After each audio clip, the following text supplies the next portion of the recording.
The Agenda with Steve Paikin is made possible through generous philanthropic contributions from viewers like you. Thank you for supporting TVO's journalism. Tonight on The Agenda, John Michael McGrath and I with our weekly OnPoli podcast. For, I think, the first time in this government's history, the increase in spending for healthcare is actually less than the increase in spending for education.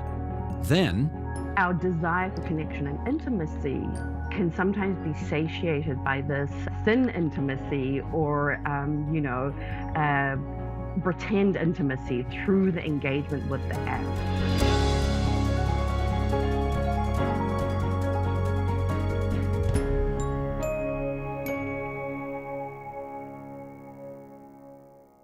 hey partner. Hello. That was a fun day earlier this week, eh? Yeah, budget day is always exciting. Budget day is exciting. It's the biggest day on the political calendar at Queen's Park every year. Outside of an election day, absolutely. Absolutely right. Now, I was thinking, actually, I don't know, I shouldn't be promoting the competition here, and I'm going to change subjects on you very quickly. Do you watch this new Law and Order Toronto show that's on, I forget what channel it's on, but it's on another channel? I have not caught it. I'm more of a classic Law and Order, like a Michael Moriarty era. Oh, that's going way back. Yeah. You weren't alive when that started. I was maybe not when it started, but certainly I caught it in reruns. yeah, got it. I remember I interviewed him here for Studio 2, Michael Moriarty. Yeah, he was a very interesting guy. And I did my impression of, who was the DA then? I forget what his name was, but he always used to say, settle it, make it go away. And when I did that for him, he got very impressed. Oh, very nice. It's my one impression, I guess. My one impression. I do happen to know from our producer that there's a recent episode where someone was stealing cars by forging details at the Toronto Department of Motor Vehicles. They didn't actually call it Service Ontario, but that's what they would be referring to. Now, did this actually happen? It did last year, and I have to wonder whether the episode was written before or after that. I mean, they have a good history of tracking the headlines. They do. No, a lot of the stories are plucked from the headlines, but they always hasten to add, it's not completely 100% true. Yes. I raised this because I was wondering the other day, what would they do on a Law and Order Queen's Park edition? I wonder. To stay with the theme of the week, one of the worst things you could do, or one of the biggest sins in political life, would be releasing the details of a budget before the embargo has lifted. We always get very stern warnings about that. Definitely a faux pas. They really read us the riot act on that. Like, we go into this lockup, and they say, basically, if you divulge any details of the budget before the minister gets up in his place in the House at 4:05 p.m. Eastern Time and starts reading the budget, we will, what do they say? I think we'll come to your house and kill your whole family or something like that. Anyway, it's stark. Yeah, and this year was a relatively light touch. We were allowed to move between the legislature and the building that they had us all working in. In prior years, I remember my first budget lockup being shocked at OPP officers patrolling the halls and maybe watching you. They weren't going to follow you into the bathroom, but they were definitely watching you. They escorted you to the bathroom. That's exactly right, to make sure that you were not secreting budget document papers to the bathroom and somehow calling them into somebody else. Anyway, it's all a bit ridiculous. Now, we should do just 20 seconds here, because I know people will be disappointed if we don't refer to what we're wearing here. And I like this simply because... as we've talked in the past, in Northwestern Ontario, they call it a camp. Yes. In the rest of the province, they call it a cottage. So Camp Cottage, okay. This is Ontario's version of the Two Solitudes. Very good. Now, I don't know what's an axolotl? Axolotl. So, we had our TVO telethon last weekend, and the theme was curiosity. And so I happen to have this shirt, which is Never Stop Wondering Axolotl Questions. An axolotl is an amphibious animal. I believe it's native to Mexico. My kid happens to be kind of wild about axolotls, and so I picked up this T-shirt at some point, and I think it goes very well with the theme of curiosity. It does indeed. Shall we get to it? Absolutely. Let's get to it. Here comes issue 1. This past Tuesday, Finance Minister Peter Bethlenfalvy unveiled the province's annual budget. It is a plan to spend $214.5 billion and includes deep deficits over the next 2 fiscal cycles. Now, of course, we did a budget show on Tuesday of this week, and we don't want to do the same thing all over again, so we are going to spend some time on some of the items that didn't get so much coverage earlier in this week. And JMM, let's start with healthcare. Right. So this is always the biggest line item in the provincial budget. And yet, this is kind of an odd year that we're coming into, the 2024 fiscal year. They are projecting to spend only $500 million more on healthcare. That's a 1.3% increase. Normal years, it's totally ordinary to see healthcare spending tick up by $1 billion or $2 billion or more, just as the sort of natural course of things. So only $500,000 more is $500 million more. $500 million. Pardon me. Yes, $500 million. That's unusual. For I think the first time in this government's history, the increase in spending for healthcare is actually less than the increase in spending for education.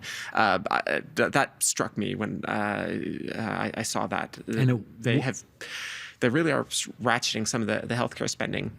They are including $9 million of money for planning the early works for a new medical school at York University. We got a bit of news, or we got a hint about that this was coming before the budget was formally announced. But the school will be focused on training family practitioners, trying to help address the shortage of family doctors. And they also announced money for new family health teams, something they say will help connect 600,000 people to family doctors, people who currently lack family doctors. That's undoubtedly good news for the 600,000 people. Ontario's family doctors estimate 2.3 million people are without family doctors. So making a dent maybe, but not much more than a dent in that shortage. It would be good if they could get that medical school open yesterday. Yeah, or a year ago. Yeah, unfortunately, it's going to be a while still. But yes, when it gets up and rolling, hopefully that'll be able to do something about the GP shortage in this province. Yes. Okay, there are some other concerning numbers in the budget as well, because the economy, as the Treasurer told us, is starting to soften. So what else should we bring to the fore here? Right, and we should really, put this in the context of the Bank of Canada's interest rate increases and the slowing economic growth. Income tax, sales tax revenue, these are all way down. These are sort of the mainstays of provincial public finance. And so the government had been projecting a $200 million surplus this year when they did their last budget a year ago. That is now in 2024 going to be a $9.8 billion deficit. You already mentioned that at the top of the show, that this is a very large deficit, a $10 billion swing in the province's finances. That is obviously not what Peter Bethlen-Falvey would have preferred to see. There are lots of items in the budget which indicate how the economy is performing. You pointed out personal income tax revenue, corporate tax revenue. Those all indicate how well the economy is doing. There are always 2 or 3 lines that I look at that also give you an indication. One is booze sales. And if you'll notice, they almost always go up year over year, right? The LCBO remits to the province of Ontario $2.5 billion or something every year. They're anticipating less revenue to the Treasury in this upcoming fiscal year compared to last year. Why? Because the economy's going down and they figure people are going to have less disposable income to buy booze. The other one that's going down? Cannabis. Token, exactly. Yes. The Ontario Cannabis Store. Tokes, as I like to call it for short. Also expecting less revenue from that. And yet gambling revenue projected to go up. And gambling going up, yes. Lottery and gambling going to go up. So as the economy gets worse, people go to casinos and try to drown their sorrows. And also the explosion of sports gambling, I suspect, is something we're seeing a lot of there. That's true, too. Yes. And, you want to talk bad numbers. I think some of the most disturbing numbers in the budget were, as a result of the federal government putting the cap on international students, there are now going to be many fewer coming here. And, show us what the numbers look like in terms of the lost revenue to the post-secondary sector. Right. So Ontario's colleges and universities are expected to see revenues decline by $1.4 billion this year, and then another $1.7 billion in 2025. Yikes. So almost $4 billion in the hole. That money ultimately has to be made up by the government, or not at all, right? We could just see universities simply cut services. Which they surely will.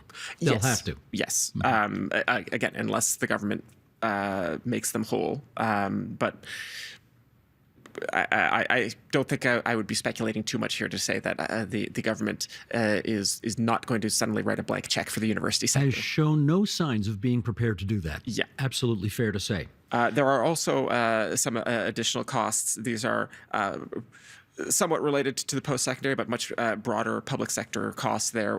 The government is still factoring in some increases in spending from their decision not to appeal Bill 124 to the Supreme Court. They have simply accepted the court that law was unconstitutional. That has financial effects, billions of dollars more that the government is paying in compensation. Whenever Bill 124 comes up, we always mention that, yes, it did apply to us here at TVO, and then we like to move on quickly. But the total cost to the Treasury is expected to be $6 billion. It might actually be higher, but that's what the government is disclosing. In future years, they are simply going to count it as base spending, and we aren't going to get those costs broken out in future budgets. Now, we know it is the job of the opposition to oppose, so you will not be surprised to hear that the NDP leader of the official opposition, Marit Stiles, Liberal leader Bonnie Crombie, Green Party leader Mike Schreiner, none of them was particularly impressed with the budget for all of their own particular reasons. So let's hear a little bit from them, and then we'll come back and chat. Sheldon, if you would. Nothing that the government laid out today helps hardworking people breathe a sigh of relief or gives them confidence that what's causing them stress matters to their government. Doug Ford and his Minister of Finance have chosen to do nothing for you. This is a do-nothing budget. It's not even worth the paper it's written on. This is Budget No. Budget No leaves far too many people behind. People are struggling. They deserve better. They deserve a budget that says yes to solving the challenges the people of this province face. Now, as I was saying earlier, you and I and many other journalists were in, I guess, what they call a technical briefing lockup before the budget was actually unveiled. And I wanted to pursue this because you asked the guy who was giving the briefing at the time, the Deputy Minister of Finance, about a new provision that was brought forward in this budget, which has really got very little play so far, and it was intriguing. It was interesting. And I'm not sure you were really thrilled with all the answers you were getting at the time. But anyway, why don't you walk us through that right now, because this is new in this budget. Yes, so it was clarified for me after the briefing ended, but it was a bit of a confusing back and forth. So the government is introducing a new incentive to try and get purpose-built rental housing built. At the moment, the way property taxes apply to rentals in Ontario is kind of a mess. The vast majority of rentals that were built prior to 1975 or so are taxed at a much higher rate than your standard single-family house. They're also taxed higher than condos, right? A condo that is owned by an individual, or even owned, there might be multiple owners, that is still taxed as a single-family home. It's specifically purpose-built rental housing that is taxed usually at a very high rate. A few years ago, the Ontario government tried to introduce a new multi-residential tax class. So if you built a new purpose-built rental home, it would get taxed at the same rate as the single-family home. Fairness, right? What the Tories are proposing to do with this new budget is create a new tax class where actually rental would be charged a substantially lower property tax rate. Municipalities could, in theory, lower the property tax rate by up to 35% relative to a single-family home. So you could see that potentially being a very big incentive. Probably not going to change, if you've got a piece of land that is zoned for single-family homes, that's probably not going to change your calculus about what you want to build. But for people who are looking at building condo towers, that kind of a difference in property taxes, they might choose to build a purpose-built rental instead of a condo tower. So to be clear, there is no obligation of the municipality to offer this lower income tax rate, but it's an option. That's correct. Here is what the Finance Minister, Peter Bethlenfalvy, had to say specifically on that. We want to give municipalities more choices, more tools. They don't have that tool right now. So we want to give them that tool. I'd also say that it will lead to, the goal is to have more purpose-built rentals made, which obviously increases revenues for municipalities. So I want to dwell on this for a moment, because if you listen to the government's attacks on Bonnie Crombie, they are insisting that municipalities know what's best. The Premier has said mayors know best, but guess not ex-mayors, that the Premier says solutions to the housing crisis don't need to be imposed from Queen's Park. Now, we can debate whether the rhetoric matches the government's record on that score. But I am waiting to see what the next iteration of the government's housing supply action plan is. They've had 2 or 3 of these now. We expect the next one in coming weeks. But like a question of, where does the government force municipalities to do things or take powers away from them? And where does it simply make options available? That will be something that I will be paying close attention to. Gotcha. Okay, what else caught your eye in the budget? I mean, this one was just sort of an interesting one that the Ontario Provincial Police will be receiving funding to buy 4 new helicopters to aid in, crime detection. And I imagine that this is particularly related to the rate of auto thefts that have been going on, all over the province, particularly in the GTA. We've heard police chiefs, talking about record numbers of auto thefts, and that feels to me like a use case where more helicopters might be welcome. The government is also proposing to spend $95 million over 3 years to combat crime, and specifically $50 million more for combating auto thefts specifically. I did note that one of the things that was missing from this budget was any increase in the Ontario Works compensation or the Ontario Disability Support Program compensation. Why do you think no enhancement to either of those programs? Well, the government did agree to index the ODSP to inflation in a prior budget. They would say undoubtedly that that is growing the program with need. Obviously, advocates for marginalized people who need these services, these income supports, would say that it's nowhere near sufficient. The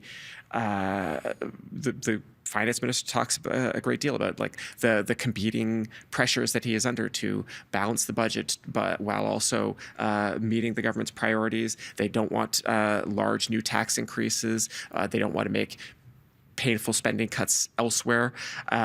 Something is going to get crowded out, and it looks like OW and ODSP would be one of the probably many things we could think about on that list. Mm-hmm. And I guess we could say this every year. This is the biggest spending budget in the history of the province of Ontario. I mean, you would say that every year because they never spend less, in the next year than they did the year before. It's an historic amount of money. It's, as we suggested off the top, is north of $200 billion. I seem to recall in past years, though, that the budgets were, how do I put this, bigger. What do you think? Well, okay, so this is the budget plan as it was presented to us, and it is actually not a very thick tome this year. Certainly, I think you and I have covered budgets that were more substantial in a literal physical sense. They weighed more. Yeah, this one's 200 pages. Yeah. But we've seen budget documents that have been 450 pages. Absolutely. I mean, much bigger. And at least one year, we were still getting inserts handed to us because there was stuff getting added after the budget had already gone to the printers. We're talking about the physical shape of this budget, and we're having a bit of fun with it. But there's, I think, an actual point here, which is that the government is sort of in the middle of its mandate. They didn't have a great first year, if we're going to be honest, right? After the 2022 election, right? They burned a lot of time with the Greenbelt scandal. They're trying to reset things on the housing file. And at the moment, this feels very much like a budget from a government that doesn't know where it's going to be in 2 years, right? Are they going to have enough money to do something big and popular, like, let's say, a big tax cut or some big new spending program? We don't know, right? So this budget, to me, feels like they are treading water and they are waiting to see how things develop over the next few years, right? Even with the projection to get the budget back into balance in 2026, which is what they are projecting. And which is an election year. Coincidentally enough. It's the narrowest of surpluses that they are projecting in 2026. And this was already, frankly, a bad news year, at least as far as the finances go, an unexpected and an unexpectedly large deficit. They just need a little bit more bad news, and they'd be really out of room to do anything big and new and vote winning right before an election. So, I mean, yeah, we will see whether they run out of room before the election. Indeed. Let me throw one more thing on the table, and that is, in case you missed our budget coverage from earlier this week, there was a really lovely moment in the legislature, and these don't happen very often, which is why I sort of wanted to just close off our coverage here with this. You know, most ministers of finance, when they stand in their place in the legislature to read the budget, they start with a heartwarming story. They want to dedicate this budget to somebody. They want to acknowledge somebody who's in the gallery, who's been influential in their life. Most ministers of finance, or treasurers as they used to be called, did this routinely. And Peter Bethlenfalvy did it this year. He got up and he started his speech, and he talked about a young guy who left Eastern Europe many, many years ago, came to Canada, established a life for himself, went to University of Toronto, got a degree, had 3 kids, and the treasurer kind of choked up at that moment. He couldn't get the words out. And it was a really lovely moment. And the members of the opposition started to applaud because they saw that he was having trouble, and they wanted to kind of give him cover to get his, to recompose himself, I guess. And of course, he was talking about his father. Yes. His 94-year-old father. It's a budget. I got to get the numbers right. His 94-year-old father, whom he later joked with me in the interview on Tuesday night, is still belting back scotches with the best of them. In fact, Mr. Bethlenfalvy said, "My dad can drink me under the table." So, for what that's worth. Anyway, it was a lovely. We could all say the same at 94. Right. It was a lovely reminder that even though there's too much, miserable back and forthing and insults and bad behavior and all that, there are those moments which really stand out because sometimes people can rise to the occasion, and that's good. Yeah, little moments of grace, and we do still get them at Queen's Park, and it's nice to put a spotlight on them when they happen. Amen. And with that, on to issue 2. Earlier this week, the Ontario Liberal Party announced who will be running in the upcoming Milton by-election. Still not called, I don't think, right? Not as of this recording. Not as of this recording, but to be sure, will be happening at some point this year. And here's the spoiler alert. It's not going to be the Liberal leader, Bonnie Crombie. Galen Naidoo-Harris will be the Liberal candidate in that race. JMM, what do we know about him? He is the son of Indira Naidoo-Harris, who was the MPP for the riding of Halton, as it was then called from 2014 to 2018. Halton was then divided up into multiple ridings, including what is now Milton. She was defeated in 2018, lost the seat to Parm Gill, who, of course, his resignation as an MPP is what has sparked this by-election in the first place.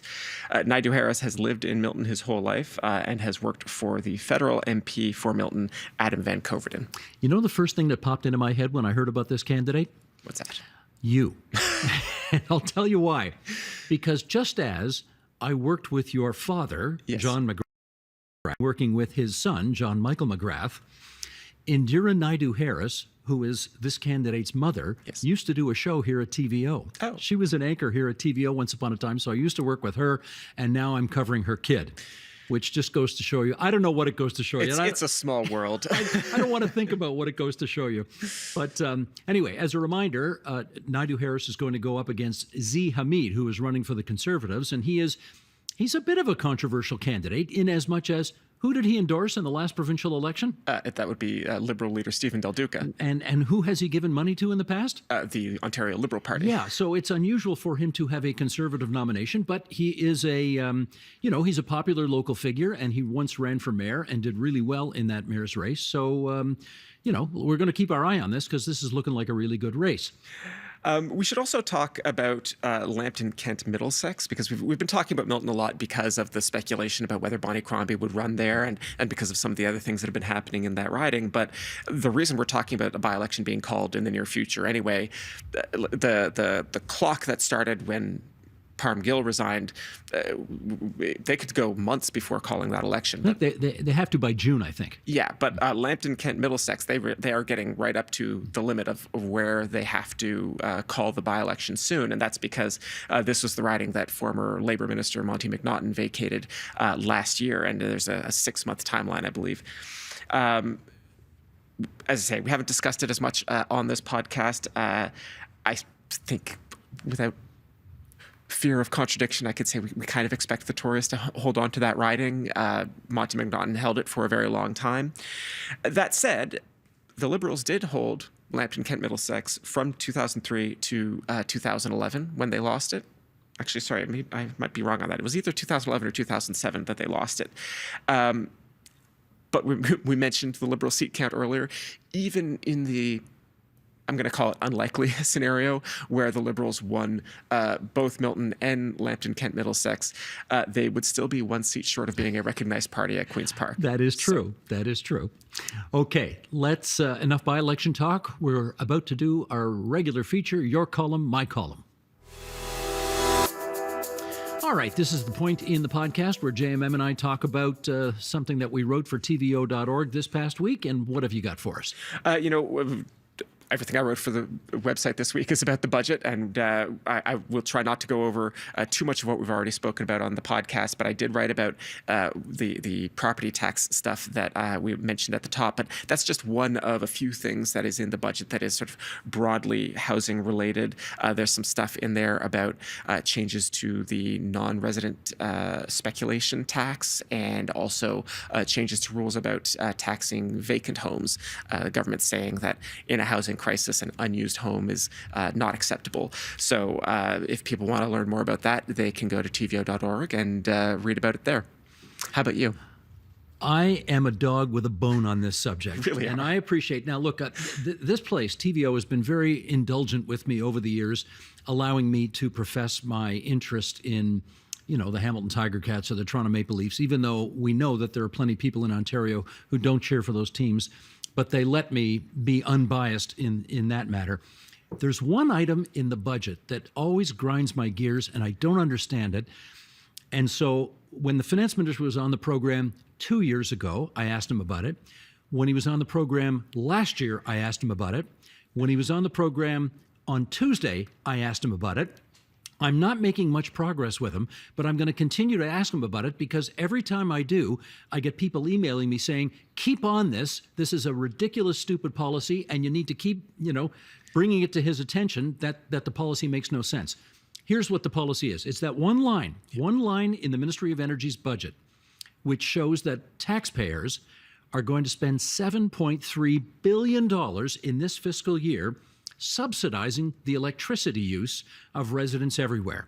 And my point is, if you want to give people who are lower income a break on paying their hydro bills, that's great.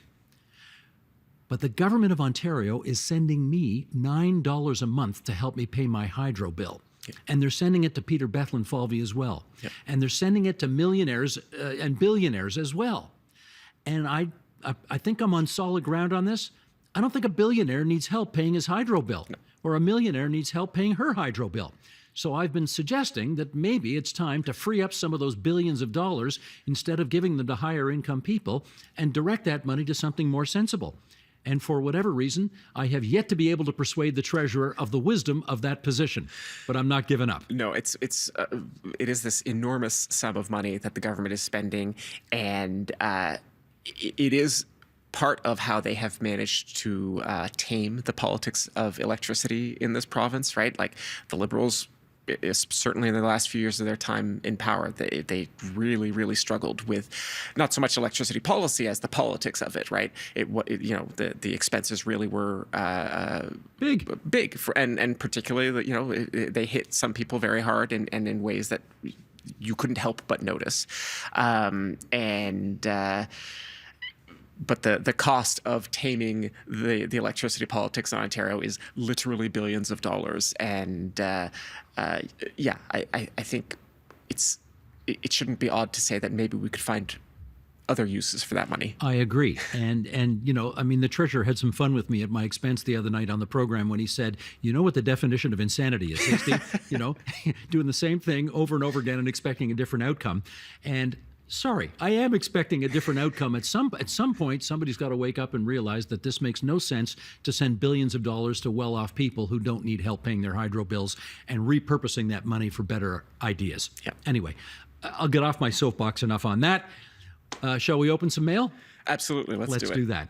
If you've got a burning question or an insightful comment, we always love to hear them. Send it along to onpolitics@tvo.org. And we're going to start with an email from a listener named Tessa Jourdain from Guelph. She says, "Hi, I am currently on parental leave with our 5-month-old. Congratulations. And like many parents, we are anticipating the challenges of finding childcare despite being on all the lists. Would you be able to provide an update or deeper dive on the rollout of $10 a day daycare in Ontario? How effectively are the funds going from the feds to the province and then to the providers? Are the funds sufficient and sustainable for the demand? Thanks very much. Love the show. Tessa." That's great. Thank you, Tessa. Okay, JMM, what do you want to tell her? Right. So my child has aged out of daycare, but boy, do I remember those years of managing those costs. The Canada-wide early learning and childcare system has lowered the cost of childcare by about half in Ontario, but as Tessa notes, parents are now having a tough time finding spots. With lower costs, demand for spots has gone up even higher than it already was. And meanwhile, the sector is struggling to retain the workers that it has, particularly with criticism that the sector really doesn't pay very competitive wages. Daycare centers who did opt to sign into the program with the province and federal cost sharing, they agreed to cap their fees, and the problem that is besetting the sector right now is that between the fee cap and the provincial and federal money, there's still not enough money for some of these centers to stay open, and so some of them are simply opting out of the federal and provincial program entirely and going back to having extremely high fees because they say that's the only way they can keep the doors open. Well, I'm in a little refresher course on this because if your childcare days are behind you, mine are well behind me. So how is the new system supposed to work? Well, so the province, we mentioned the fees are capped, and the province is supposed to step in and replace the money that was lost from the fee cap. However, that cap is based on the fees that were in place in March of 2022. You may recall that in 2022, we'd just come through some notable years in childcare policy in Ontario, and daycares had, in many cases, they had frozen their fees during the pandemic. So now the costs of lots of things have gone up. I imagine in the same way that it's more expensive for the City of Toronto to deliver transit, and in fact, the city also delivers childcare. Private childcare centers are dealing with inflation as much as anybody, but because of that fee cap, they are having a hard time meeting their expenses.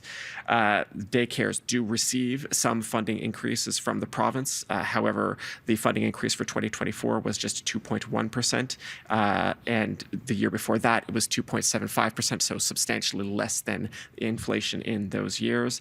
Daycares, unsurprisingly, say that this isn't enough to cover their costs, and some have either had to close rooms or close centers entirely, meaning fewer spots for new parents like Tessa. Well, that is the OnPoli podcast for this Thursday, March 28th, 2024, our budget special. And until next Friday, everybody, we say bye-bye. Bye.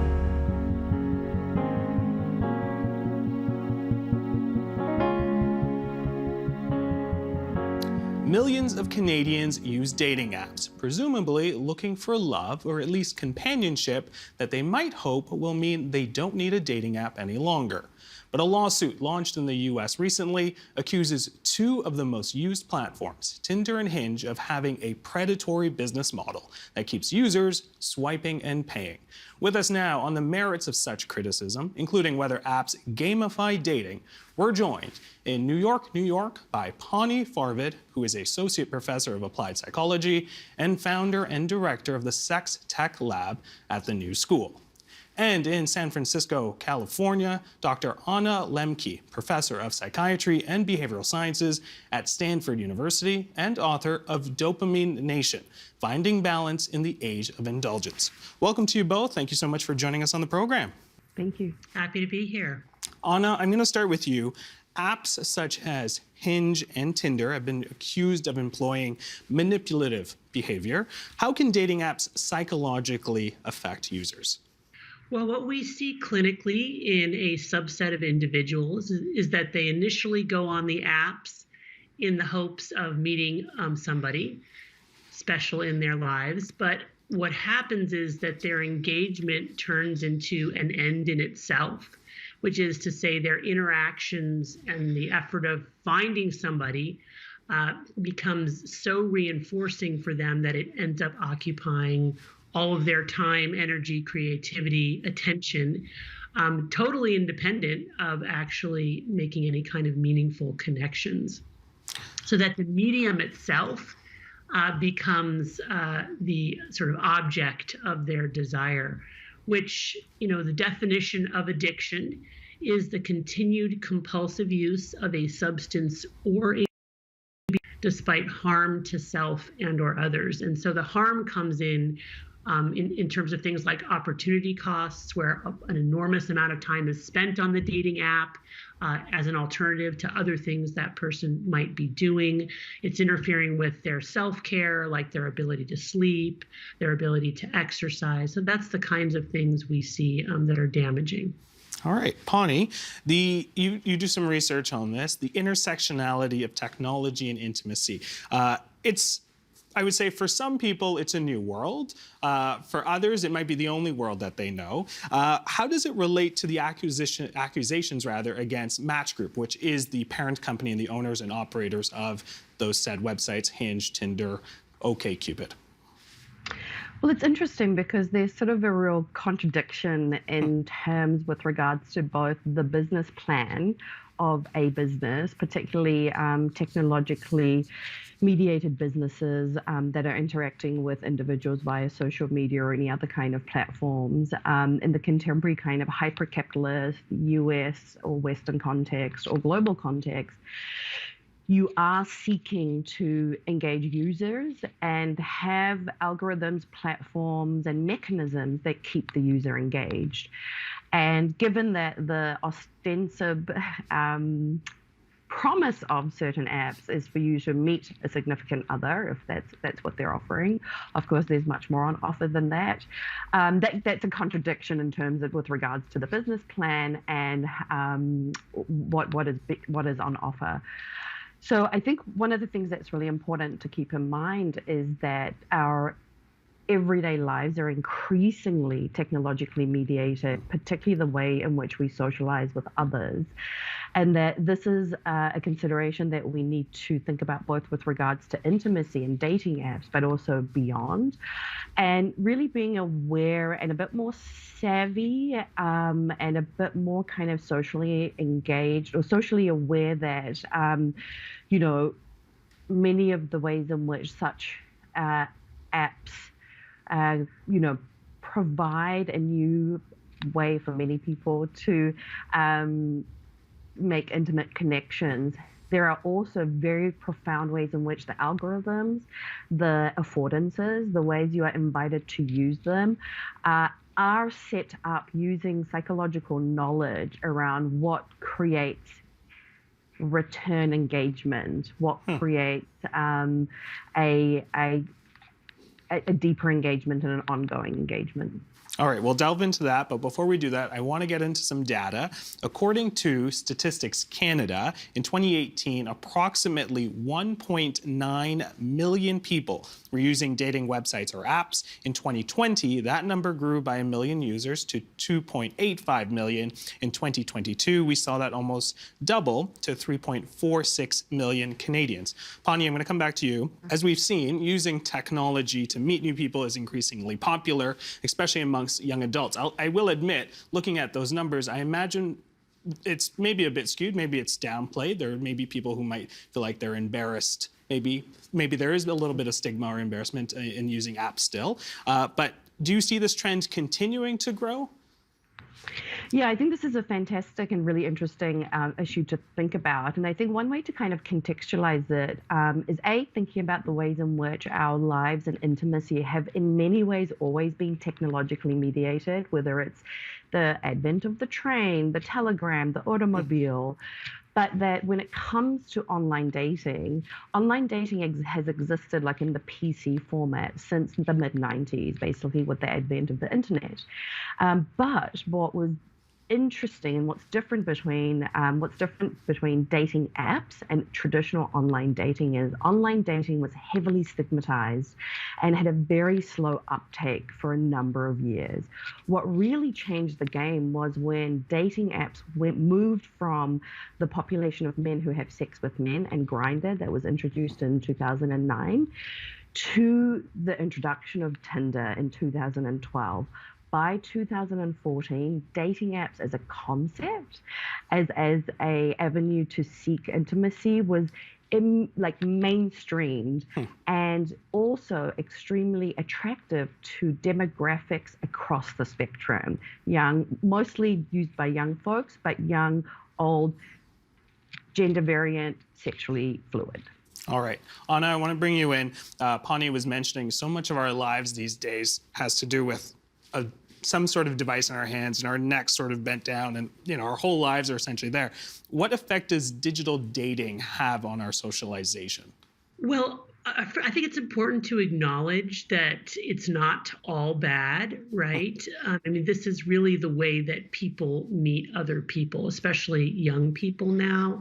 What I find really interesting is even among a college campus community, like here at Stanford, where you would think that there's a lot of opportunities to go out and meet people in person. You wouldn't need a dating app. A lot of young people in college still use them because it's a way to signal to other people that you are available and you're interested in meeting somebody. So I think it's important to acknowledge that the genie's out of the bottle. We're not going back. We're not going back. Are there going to be bar dates or blind dates set up by friends anymore? Do those still exist?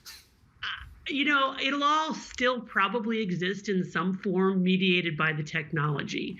I just think, folks today are cybernetically enhanced to some degree or another, and it's a part of our world.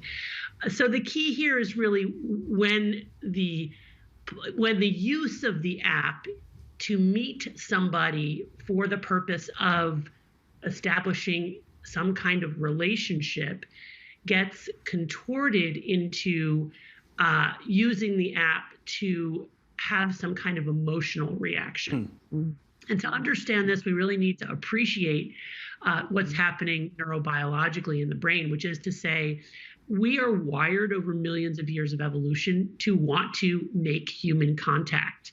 The reason that falling in love feels good is because it releases dopamine, our reward neurotransmitter, in the reward circuits of the brain, which is the same circuit that's stimulated by drugs and alcohol. So, we are wired through evolution to meet people because we're social creatures, and when we're living in groups, we do better than when we're isolated. The problem with the dating apps is they've taken this fundamentally healthy human drive and distilled it down into its most addictive reinforcing components. And they've done that by certain features. So for example, the likes that you get, those are sort of primers that in and of themselves probably also release dopamine in the reward pathway, so that it just feels good to get a like, independent of whether or not that like is actually going to move you toward your professed initial goal for using the app, which was to meet another human being. It might be that the app just becomes a way to get the little likes, to get that hit of dopamine to feel good. Likewise, the push notifications, very similar type of thing. They disrupt or interrupt what we're doing otherwise. They probably, in a Pavlovian style, release a little dopamine, distract us, and then set us up for a state of craving where we then need to go onto the app to see what came in to fulfill that state of craving. So the point being, they're addictive by design, which for the majority of people will not necessarily lead to a dating app addiction, just like the majority of people who drink alcohol will not get addicted to alcohol. Most people will realize, hey, there's a problem here, and they'll self-correct. They'll get off the app, or they'll find ways to use it less.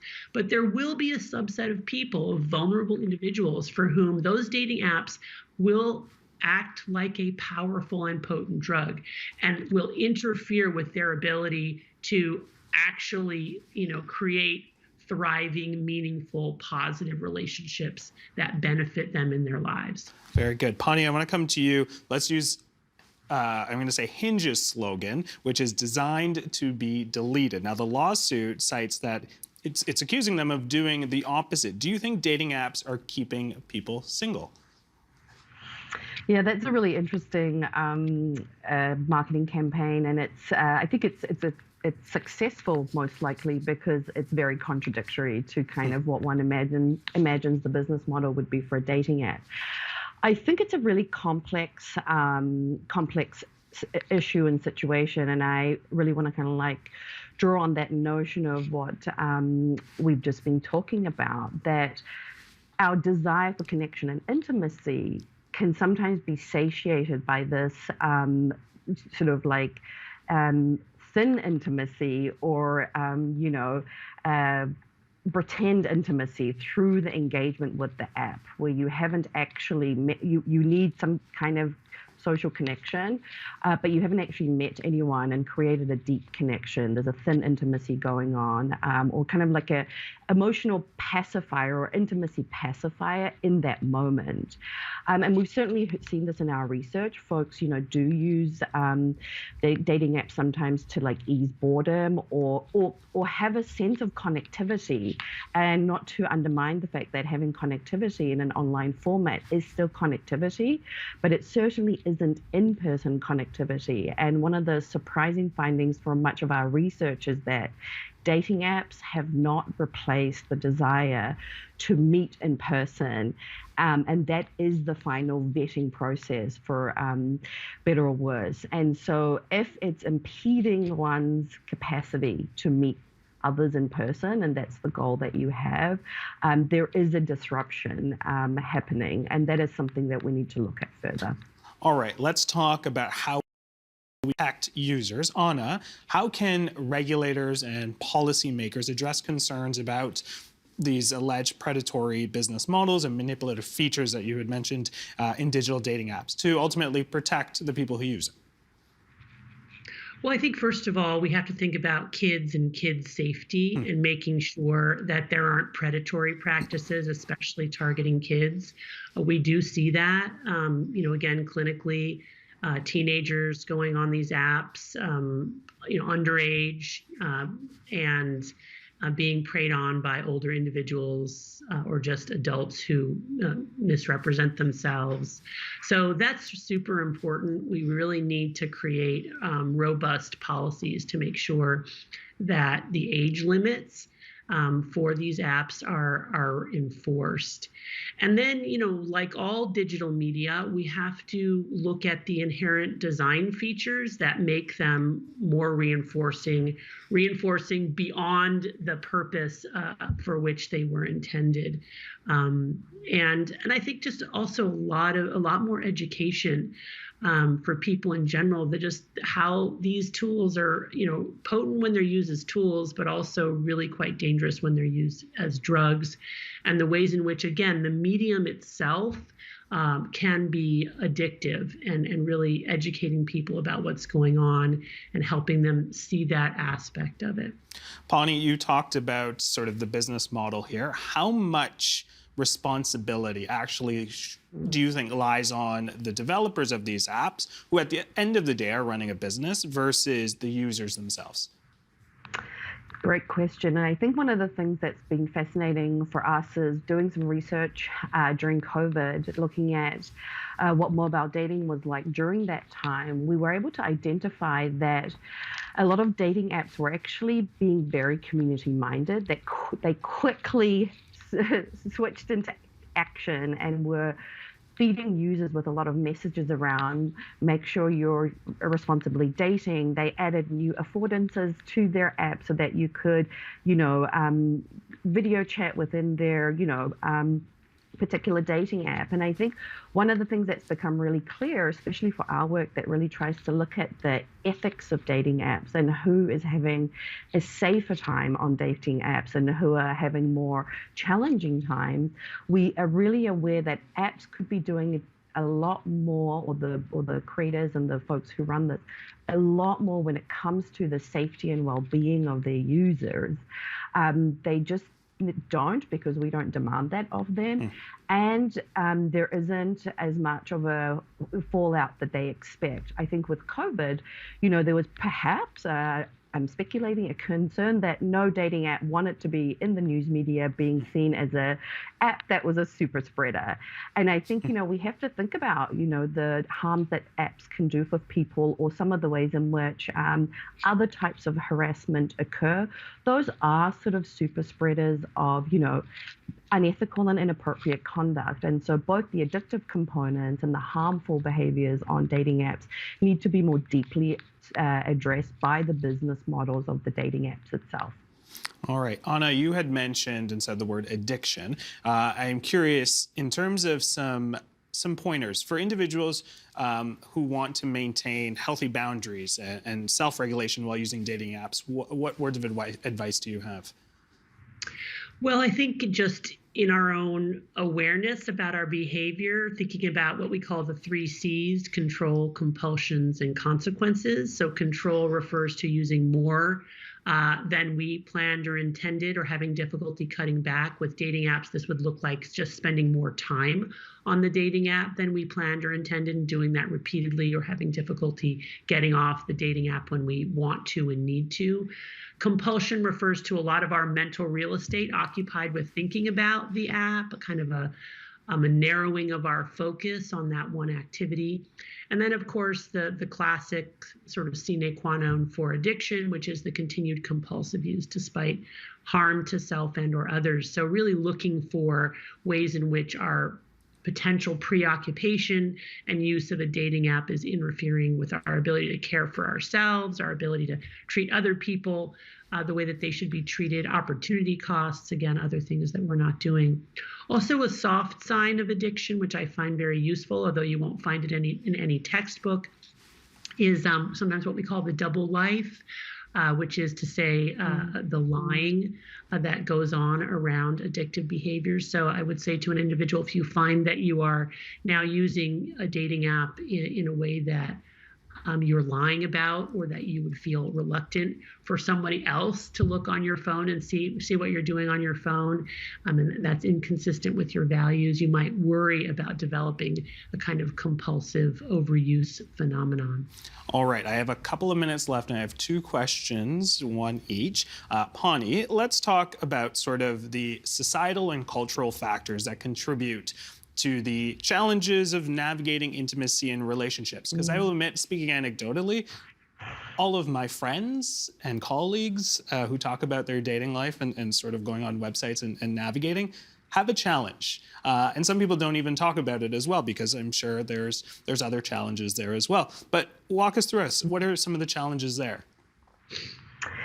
So I don't want to get alarmist, but I do think, as a society, as a global society, we're feeling under a lot of existential threat right now from multiple domains. I think all sorts of things are happening within our broader collective society that are challenging even like the libidinous desire to kind of engage in the pursuit of romance, intimacy, and those sorts of things. So I think that we should think of this kind of at that higher, like philosophical, humanistic level. And then secondly, I would say, on a practical level, in hyper-capitalist, increasingly busy, complex social cultural contexts, it becomes harder and harder to create social connections ad hoc or by chance, and or through friends and family, like more collectivist cultures and or we used to do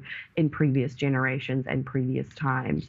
And I think, to build on what Anna was saying, we do know that psychologically, social connection, human connection, doesn't have to be just intimate connection, is so important to our health and well-being, that I think one takeaway from this, from me, would be work really hard in building solid, intimate, social and interpersonal connections that don't necessarily have to be sexual or romantic, but really developing a solid core sense of belonging and community wherever you are and however you can.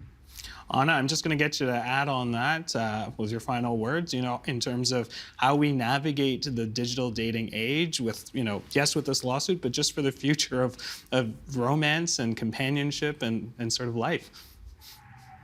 Well, one of the things that I recommend often is something we call the abstinence trial or a dopamine. Is if we're engaging in something like a dating app and we're wondering if it's doing more harm than good, to just stop using it for a period of time. We usually recommend about 4 weeks as a way to get enough distance from it to be able to see whether or not it's achieving what we want it to achieve, or whether in fact it's doing more harm than good. So, not speaking broadly to the world of romance in the 21st century, but just specifically on dating apps, I know many people use them. I know many people find them helpful.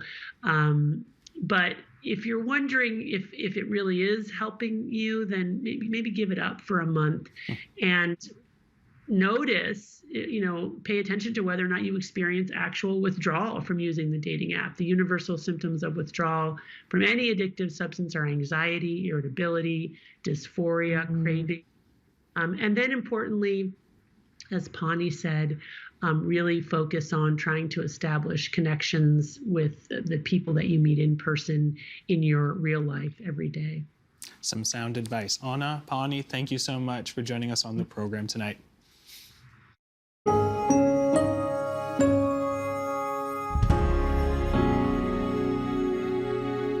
Next week on the agenda.